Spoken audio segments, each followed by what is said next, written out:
I think hindsight's a wonderful thing, and I think it was absolutely right that at the time, looking back, that we did try to engage with China in that way. I mean, I disagree with those people who class it as a new Cold War. And I think you've heard many people say that. You've got to understand what Donald Trump's technique is. He gets frustrated if no one responds to his call. So what he does, he will drop a metaphorical bomb in the room and make you pick up the telephone. This week, the UK government accused China of malicious cyber attacks against the Electoral Commission and China critical MPs. In response, the government has announced sanctions against several Chinese state actors. This news has re-sparked debates among senior politicians about whether or not the government's approach to China is failing to be harsh enough. It comes after previous reporting indicated the government wanted to improve relations with Beijing, to de-escalate tensions and encourage trade and investment. Welcome back to the IEA podcast. My name is Matthew Lesh, and I'm the IEA's Director of Public Policy and Communications. Each week, this podcast asks a tantalizing policy question. Today's question, how should Britain deal with China? To discuss, I'm very excited to welcome to the podcast Professor Syed Kamall. Syed is not only an academic fellow here at the IEA, but is also a professor at St Mary's University and a member of the House of Lords. He's also the co-author of a previous IEA paper, China Puzzle, a classical liberal approach to post-pandemic relations with China. Welcome to the podcast, Syed. Thank you for inviting me. Starting with the news this week about these specific cyber attacks. So we've heard the personal details of 40 million voters have been revealed from the Electoral Commission, and as well as some quite extensive surveillance of China critical MPs. I wonder what you made of this and how concerned we should be. I think we should definitely be concerned. It's just unacceptable behaviour for the Chinese state and the government to be spying on politicians who are critical of them. In fact, spying on any politician, frankly. But also at the same time, accessing data, especially electoral data. I think the big picture is what can you do about it, really? And I think in many cases we have to deal with these issues on a case by case basis. So clearly, in this case, we have to make our displeasure well known to the Chinese government, and that's been done. To let the ambassador know it's unacceptable behaviour, but also make sure that we have the right defences to prevent these sort of cyber attacks in the future. And so some of the response, particularly from some of the MPs that have been targeted, like the former Conservative leader Ian Duncan-Smith, is the government isn't going hard enough against China. I mean, this is not a new point for Ian Duncan-Smith. He's been saying this and for several years. In fact, that's probably one of the reasons why he was targeted. Do you think there is much of that? So the government has sanctioned a few China state-linked actors, but should they be reclassing China as a threat, as Ian Duncan-Smith has called for? Should they be taking more extreme measures when it comes to Chinese foreign investment and ensuring that Chinese actors don't take control of certain national assets? Is the government doing enough in response to this threat? I think this comes historically from a previous Conservative government. I mean, David Cameron, when he was Prime Minister, and George Osborne literally rolled out the red carpet for the Chinese president. The golden era, yeah. Exactly. And they wanted to be China's best friend in Europe. And I think what the thinking was at that stage was that if we can engage China, they're a member of the WTO, the World Trade Organization, if we can trade with them by having those connections, and as China grows and becomes more prosperous, economic liberalization would lead to political liberalization, a bit like what happened in South Korea, and you'd have democracy. Clearly, that has not happened, and it hasn't gone as what in our international relations theory would call liberal institutionalists or liberal internationalists would have assumed that cooperation is the best way to deal with China. But in reality, you have to take a step back and say, what can you do with China? Can you really disengage from China in the global economy? Because so many countries, so many companies, so many individuals are dependent on China as some part of that global supply chain. So there's very much, as you've described, been a quite dramatic shift in attitudes towards China in the UK, particularly in the US, in my home country of Australia, even more extreme. I'm wondering what you think has driven that. Obviously, COVID-19 played a big part, but there's been a whole series of additional concerns about China, from Hong Kong and the treatment of the Uyghurs to the aggressive foreign policy, as well as economic concerns about dominance in certain fields that seem to really change the way people view China and do have a lot of people thinking this is not a friendly country, this is a threat to Yeah, I think it's an accumulation of all these things. As I said, we had the golden era, as we recognise. All countries wanted to engage in China. Suddenly, it switched when they realised that China was not going along the path that they had hoped it would go, to more openness, more economic liberalisation, more political liberalisation. And I think partly COVID did play a massive role in that, because so much of the world realised how reliant they were on China for economic reasons. If it were any other country, it might be easy for the global community to come together and put sanctions on that country and try to isolate that country. But you have to ask, in the sort of global interconnected economy that we have, is it realistic to be able to do that? Are countries able to find other suppliers or diversify? I think many companies will try, but this will also be done at the firm level as opposed to the country level. And some will try and nearshore or reshore or near-store and find alternatives or diversify their supply chains. But can you completely isolate China? And there's also the real politic of it is, if a country, for example, such as the United Kingdom and even America put harsher sanctions on China, what's to stop a country like France taking advantage of this economically and making sure that French firms got the contracts that American companies and British companies had declined? So let's come back to all that in a moment, because there's quite a lot there unpacked. I'm just kind of stepping back. Do you think to some extent it was a mistake to engage with China the extent to which the West has? And perhaps the biggest single economic moment here was allowing China to join the WTO to trade more favourably with the West. Obviously, that boosted China's economy quite significantly. I think from a kind of classical economic trade perspective, it made us richer as well. We can see that in terms of the declining cost of electronics, of other manufactured goods that we import from China. You can say that there's been a massive consumer benefit there.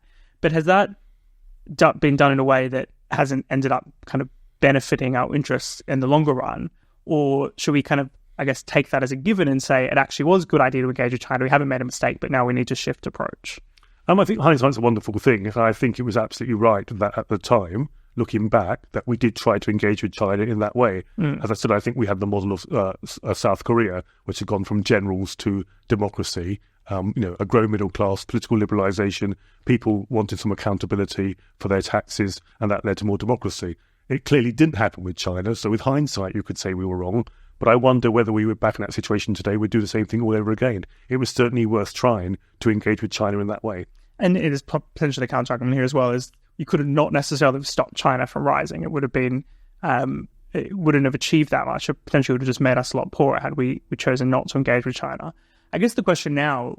Just on that as well, I think we also have to remember, if the economic historian who used to look at historical GDP figures, I think between the year 1000 and up to about the 16th century, China and India together are responsible for about 50% of global GDP. Now, for various reasons, they declined. You can say it's colonialism. You could say it was Marxism. You could say it was anti-business, the Cultural Revolution, in both those countries. China decided to close to the rest of the world while the West traded and opened up and competed. Exactly. But in recent years, you've seen the re-emergence of China and India, and we could be in a situation where China and India together, one day again, are responsible for more than 50% of global GDP. So in some ways, I think that answers your question. Could we have stopped that re-emergence of China? Perhaps if all the countries got together and said, we're not going to trade with China. But I think free traders like us would have been saying, we should be trading with China. So I think in some ways, even classical liberals have been naive about this. I think there's also a sense here, perhaps the biggest kind of concern has been in recent years from the so-called kind of China shock paper that came out, I think, around 2016-17, which then became, well, Chinese trade has impacted negatively on certain, particularly kind of working class manufacturing communities. Perhaps you could point in the UK to the Red Wall context, where China has been very successful, potentially at a broad social benefit to society, which is to say we've all benefited from cheaper goods, but perhaps some communities have been left out as a result of China's rise. I think that's probably the other element there for people who are concerned. But it's not clear to me, and I don't know if it's clear to you either, that there's kind of like an alternative to that the China shock could have been stopped in a way without imposing immense costs on ourselves. Yeah, exactly. And one of the things we've also got to remember is that an awful lot of consumers benefited, as you said. School uniforms were much cheaper. Everything was much cheaper. Thanks to cheaper Chinese imports. And to be fair, there were warnings about this from some quarters. But we thought that the trading with China, engaging with China, having China in international forums and international organisations, traditional liberal internationalism or liberal institutionalism in international relations theory, said engagement with China was best for the world. Before we get on to what we do now, that we do understand China as this bigger threat that's been established, I'm interested in your view on how big a threat we should consider China to be. So what kind of threat it is. So I think there's a lot of people who are very worried about China's assertiveness in the South China Sea, India. There's been some skirmishes on the border. We've got the big question of Taiwan. You've got the Belt and Road Initiative. There's a lot of people who are really worried that China is, I suppose, working towards a hegemonic kind of global position, that it's trying to create an alternative to the kind of liberal internationalist order, and therefore that must be opposed and pushed back against. I'm wondering, how big a threat do you see China? Yeah, I disagree with those people who class it as a new Cold War. And I think you've heard many people say that in their minds they've replaced the Soviet Communist Party, the Soviet Union, the Communist Party, with the Communist Party of China. I think you've got to look at the motivations of China. And in my perspective, and I know some analysts who would disagree with this, I think there are two main things to look at. First of all, in its close region, vis-a-vis its neighbours, you've got to remember China still has a long memory of being humiliated by the British and by the Japanese in their own country. And they are determined never again to be humiliated in their own region, and in fact to be master of their own region. That inevitably will lead to some tensions, and I think we've got to recognise that. The second issue is China, or the Communist Party of China. We've got to always distinguish between the Chinese people and the country and the government. The Communist Party of China, I think, in many ways, when you look at international business theory and foreign direct investment theory, it's basically resource seeking. So what China wants for its state-owned and non-state-owned enterprises, it wants access to knowledge, it wants access to technology, it wants access to raw materials. It also wants access to markets for its state-owned and non-state-owned enterprises. In doing that, in terms of, I'd probably call that a China first strategy, probably not very different to an American first strategy or a Europe first strategy that we've heard other politicians say in the past. But inevitably, if you think about the way that China pursues that, the Communist Party of China pursues that, that will lead to tensions as they single-mindedly pursue those goals. So I think there's two of them there. So to what extent does China have kind of these global ambitions? Would it be reasonable to say that China wants to be a regional hegemon? Does it want its greater position in at the very least that it can kind of control and direct its own region and expect to be kind of respected? And I'm not saying that China's achieved that goal by any means. If you do a simple analysis and you look, China has quite tense relations with many of its neighbors, from Vietnam to South Korea to Japan to India. But it does seem like it's hard to argue against the notion that it's trying to do something quite substantial, quite significant, and become more powerful in its region at the very least, even if it doesn't have the kind of global reach. Although the Belt and Road Initiative, if you look at some of the Chinese investment into Africa, into South America, you see at least some effort to go much further, much broader, and I guess provide an alternative to the Western model. I mean, it doesn't seem the Cold War is like exactly the right metaphor, just because we were never as economically integrated with the Soviet Union. But it does seem like China is trying to create an alternative to the West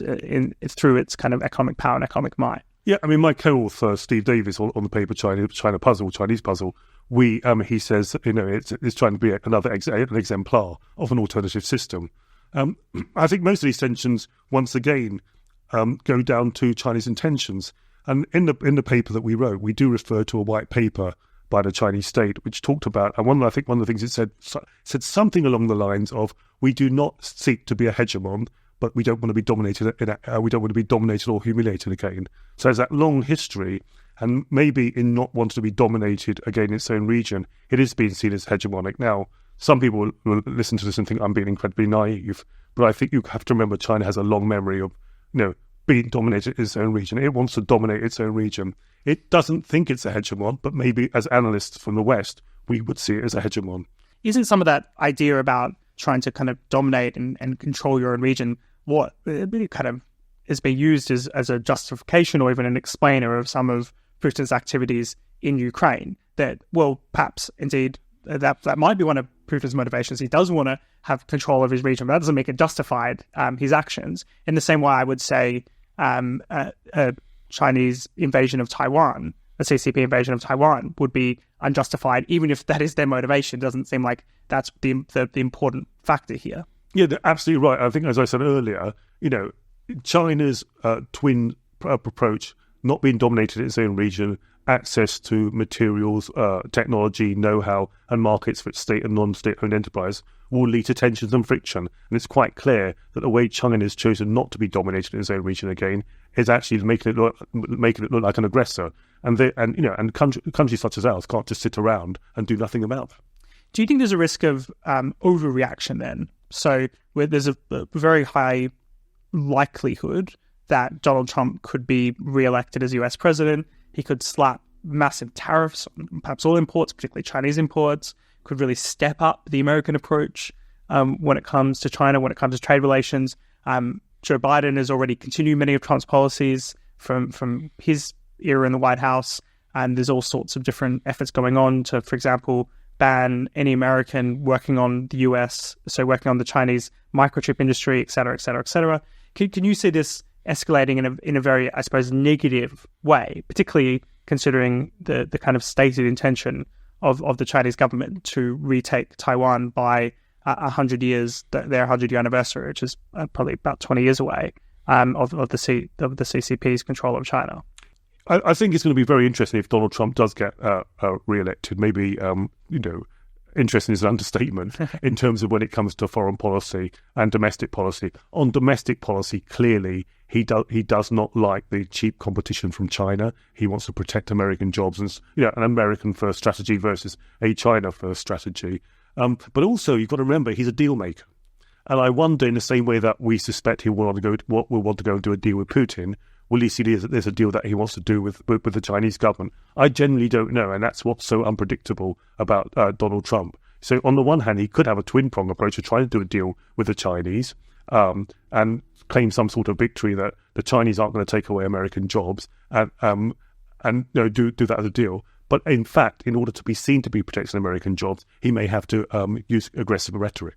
Well, indeed, and that was essentially what Trump did last time, which is he did slap a whole bunch of tariffs on China's imports. There was a huge cost to American as a result. He then did reach some kind of deal with the Chinese, although I don't really know if you can mark it as much of a success, trying to play around with your balance of payments and your current account deficit in that kind of way.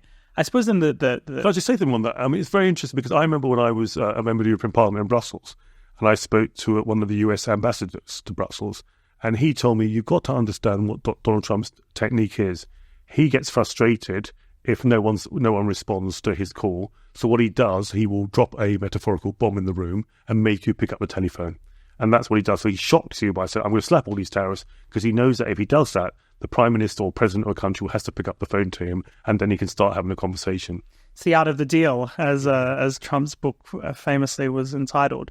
I mean, putting aside what Donald Trump and his particular machinations are going to go, I wonder what you think in terms of should be our response to China, our perhaps being the West or the UK's response. There's obviously quite a few different elements to that. One element is being forthright about human rights abuses or cybercrime. The other one, I suppose, is about economic engagement. Yeah. So should we be trying to disengage from China? How do you balance all those things together? Yeah, I think we have to be very careful to ask governments what to tell firms to do, as it were. But then at the same time, firms have to act in an ethical way and should be very careful about dealing with countries that have unethical standards. So I think it has to be a sort of case-by-case basis. I know that sounds incredibly complicated, but it's much easier than it's much more complicated than a blanket ban. Frankly, are you really going to be able to isolate the Chinese government and the Chinese economy? I don't think so, because, as I've said, America and the US and a few other countries may decide to put sanctions on China, but other countries will step up. The French would probably step up, and the French government would probably try and do deals with China, even though Macron has been a bit more concerned about China recently. And there'll be other countries, perhaps Germany and others, who will see the advantage of that.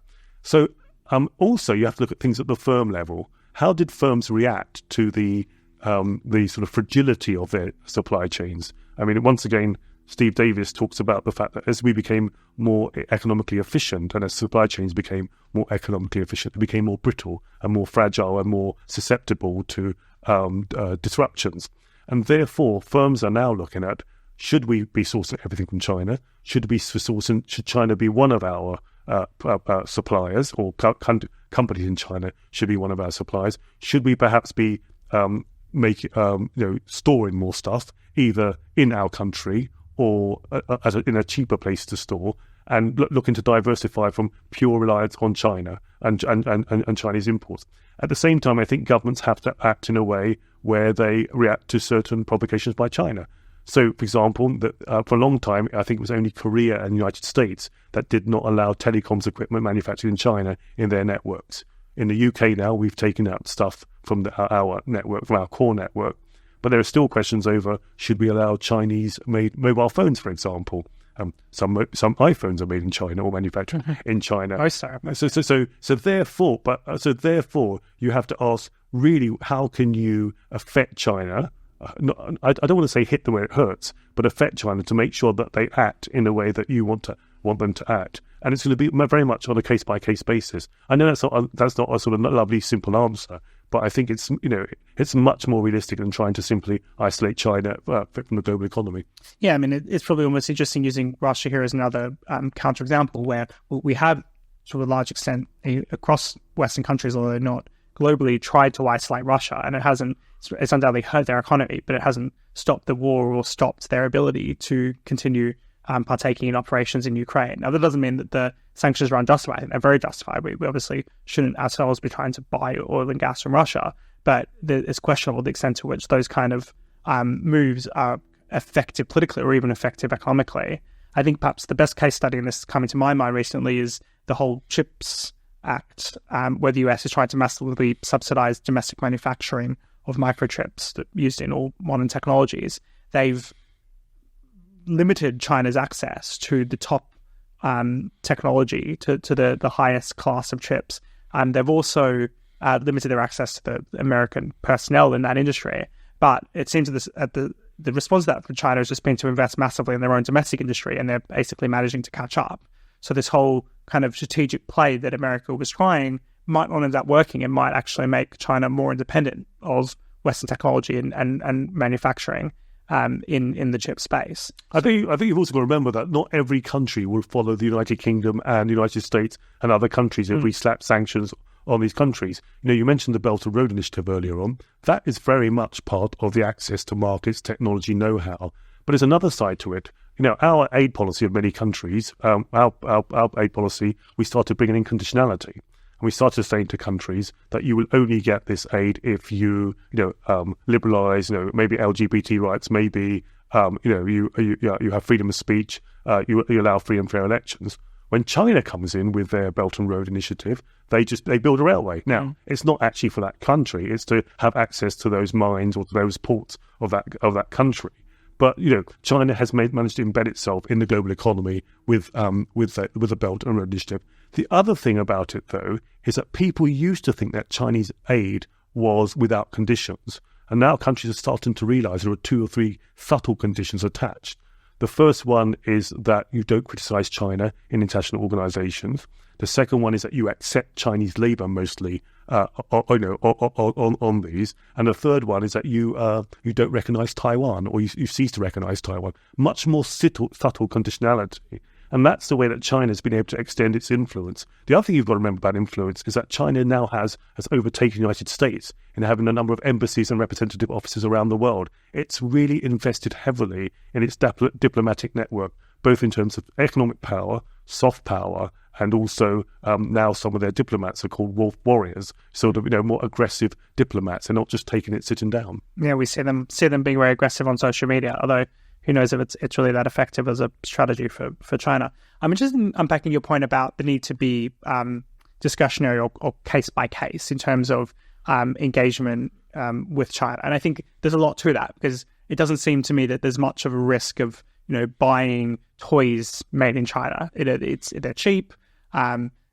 some of them are shoddily made, some of them are well made. It doesn't feel like though the West really needs a huge domestic toy manufacturing industry. That seems like kind of a lower level of production, and if China has the capacity to do that at greater scale, then so be it. At the other end of that, though, I find it's quite difficult in my mind to say, we should be careful about the way we engage with China. We need to be selective, but then to also then leave those decisions to policymakers, to politicians. Fair point. And I know not to insult you personally. No, that's fair point. As someone who's more involved with politics than I am, but with, for example, the foreign investment review rules, there's now very specific powers for the Secretary of State to decide what investments to accept and what investments not to accept. Inevitably, those are being used in political ways. I mean, in one case, I think they were being used against a French businessman, which doesn't seem like the real underlying purpose of the reason those rules are being introduced. But making that decision about what is an appropriate way to engage just seems like I'm not saying that there's a better solution here per se. I can't imagine one. But like, we're going to make a lot of mistakes in that process. It seems like the hierarchy of knowledge problem comes out there. Central planning as a flawed process comes out there. It doesn't seem clear to me that we're going to make the right calls. Yeah, I mean, look, one of the things is, I'm a classical liberal, but I'm also a politician.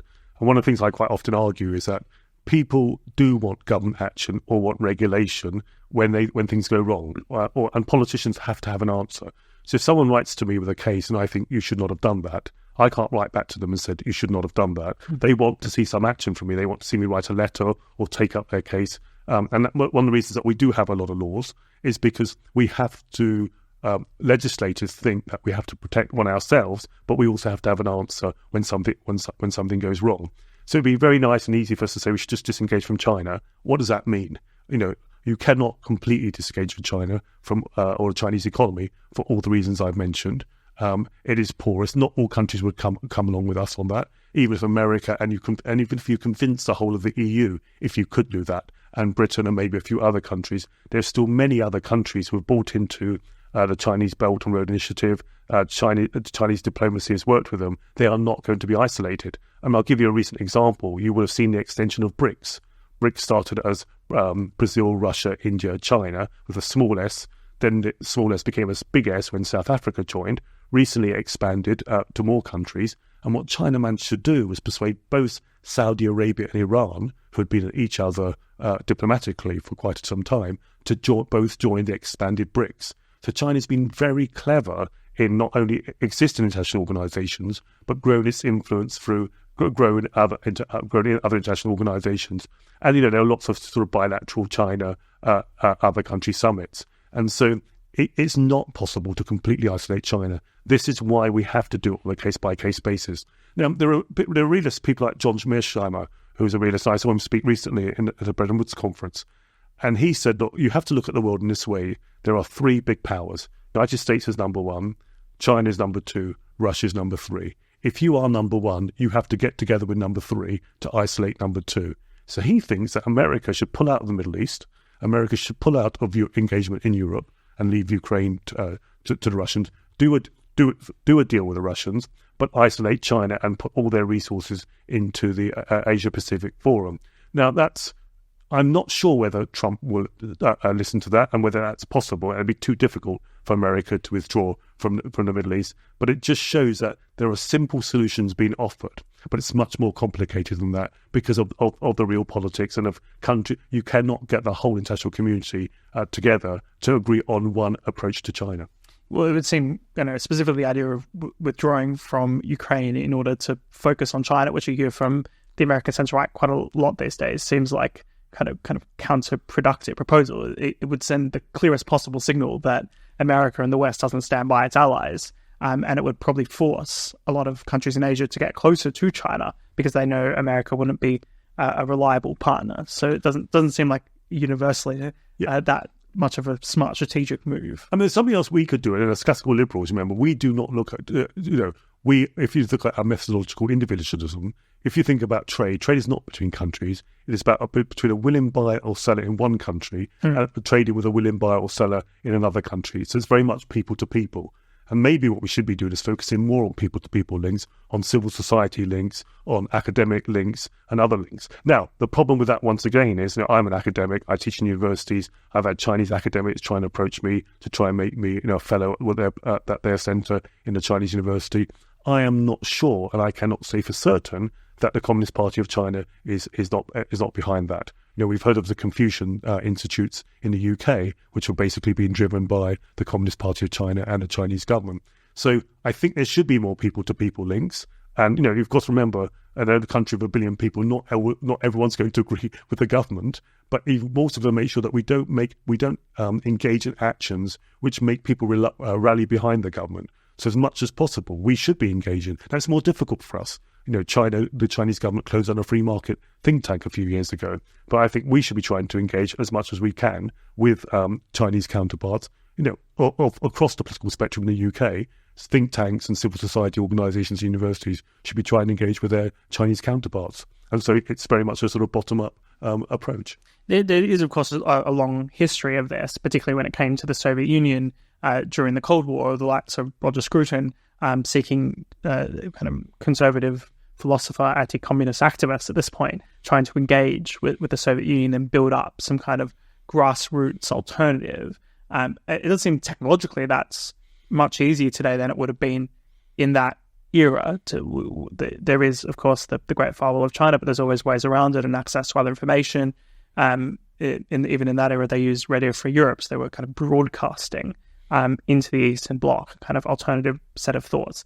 Is that the kind of engagement that you're envisaging as well, which is quite forthright, make every effort to try to push these ideas? Yeah, I think it is, but we are going to make mistakes because we might engage with people that we think are on our side or agree with us about liberalisation and more freedom in China, but they might be have links to the Communist Party of China. And it's very difficult for people now with these. You've seen the moves towards social capital and some of the moves that attack people's civil liberties. It might be more difficult for people to engage, and they might be marked if they are engaging with us. So I think we've got to be much more clever about how we do it. I mean, it is frustrating because I'd love to be able to sit here and say it's really simple, and I'm sure there would be some politicians who would say we just have to slap sanctions or not trade or not buy this stuff. And some of that will be true. There will be things that we should not be buying and should not be trading, and we should be much more careful on technology, and we should heighten our cybersecurity defences, and we should make our displeasure clear when China acts in an inappropriate way. But there is no one silver bullet to tackle this issue. Well, Professor Syed Kamall, the academic fellow here at the IAA, thank you so much for joining the IAA podcast. If you are enjoying this podcast, please do subscribe on your chosen podcast provider. And if you'd like to learn more about the IAA's work or check out Syed's paper, China Puzzle, please do just visit our website at iaa.org.uk.